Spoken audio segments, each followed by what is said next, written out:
एक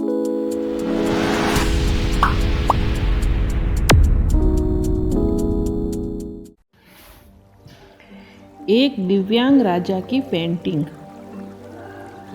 यह कहानी एक दिव्यांग राजा की है जिसके राज्य में कोई भी परेशानी या समस्या नहीं थी। सभी लोग उस राजा से बहुत खुश थे और ऊपर वाले से धन्यवाद करते थे कि इतने अच्छे राजा को उसकी ज़िंदगी में भेजे हैं। वह राजा दिव्यांग था, उसकी एक आँख नहीं थी और एक पैर नहीं था, लेकिन फिर भी राजा को इस बात का कोई मलाल नहीं था। एक दिन राजा अपने महल के गलियारे में घूमते हुए अपने पूर्वजों की लगी तस्वीर को देख रहा था और सोच रहा था कि मेरे पिताजी इतने सूरवीर थे, उनके पिताजी इतने सूरवीर थे, हमें इतने सूरवीर खानदान में जन्म लेने का मौका मिला है, यह ऊपर वाले का धन्यवाद है। राजा ने सभी चित्र को देखते हुए आखिरी चित्र तक पहुंचा और फिर उस खाली जगह को देखा तो वह चिंता में पड़ गया, क्योंकि उसे मालूम था कि अब यहाँ जो तस्वीर लगेगी वह उसी की लगेगी। लेकिन राजा को इस बात की चिंता नहीं थी कि वह मर जाएगा, चिंता इस बात की थी वहाँ जो पेंटिंग लगेगी वो कैसी लगेगी। राजा का एक पैर और एक आँख ना होने की वजह से वह चिंता में पड़ गया और सोचने लगा कि इस गलियारे में इतने शानदार पेंटिंग लगे हैं, लेकिन मेरी एक आँख और एक पैर ना होने की वजह से मेरी तस्वीर खराब लगेगी और सबसे भद्दी दिखेगी।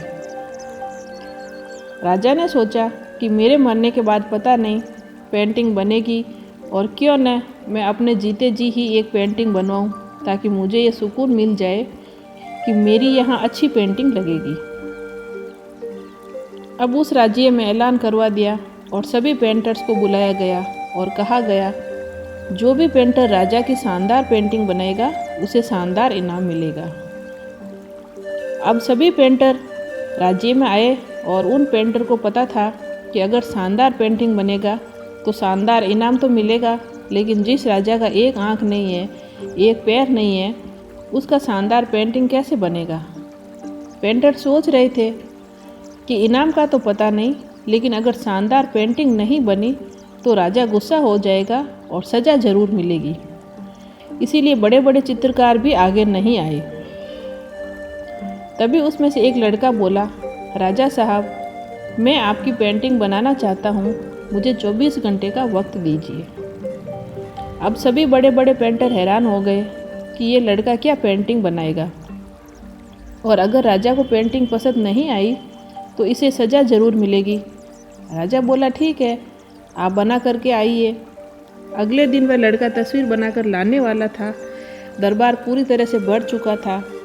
लोग दूर दूर से ये देखने के लिए आए कि वह लड़का कैसा पेंटिंग बनाकर लाएगा।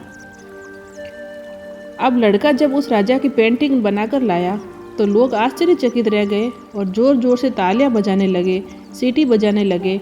और जब राजा ने उस पेंटिंग को देखा तो वह खुश हो गया और बोला, वाह, इससे अच्छी पेंटिंग तो इस पूरे गलियारे में नहीं है। राजा ने उस लड़के को बहुत सारा इनाम दिया। अब आप सोच रहे होंगे कि उस राजा की क्या पेंटिंग बनी होगी, जिसकी एक आँख नहीं है, एक पैर नहीं है, कैसा पेंटिंग बना होगा। उस तस्वीर में लड़के ने उस राजा को एक घोड़े पर सवार किया था। एक साइड से उस पैर दिख रहा था और राजा तीर अंदाजी करते हुए निशाना लगा रहे थे, और निशाना लगाते वक्त एक आँख बंद हो जाती है। उस लड़के ने उस राजा की वही आँख बंद की जो राजा के पास नहीं थी।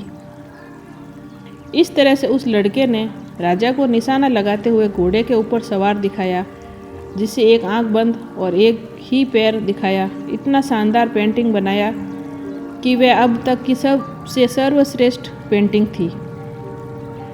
उस लड़के के सामने भी चुनौती थी, संकट था, लेकिन उसने सकारात्मक का साथ नहीं छोड़ा। जिंदगी में आप जिस भी मुकाम पर हो, जिस भी संकट में फंस जाए, जिस भी स्थिति में हो, अगर आपने सकारात्मक का साथ नहीं छोड़ा तो यकीन मानिए आप उस संकट से बाहर निकल जाएंगे। तो दोस्तों, ज़िंदगी में उम्मीद का साथ मत छोड़िए, क्योंकि जिसने उम्मीद का साथ छोड़ दिया है तो फिर ज़िंदगी उसका साथ छोड़ देती है। हर पल सकारात्मक रहिए, खुश रहिए, ऊपर वाले के आशीर्वाद के साथ और अपनों के प्यार के साथ, अपनी अच्छी और सच्ची मेहनत के साथ कुछ कर दिखाओ, कुछ ऐसा करके दिखाओ कि दुनिया आपके जैसा करनी चाहे। तो दोस्तों, अगर आपको मेरी कहानी अच्छी लगे तो इसको लाइक करें, शेयर करें और सब्सक्राइब करें, और मेरी नई कहानियाँ सुनने के लिए मेरे चैनल से जुड़े रहें। धन्यवाद।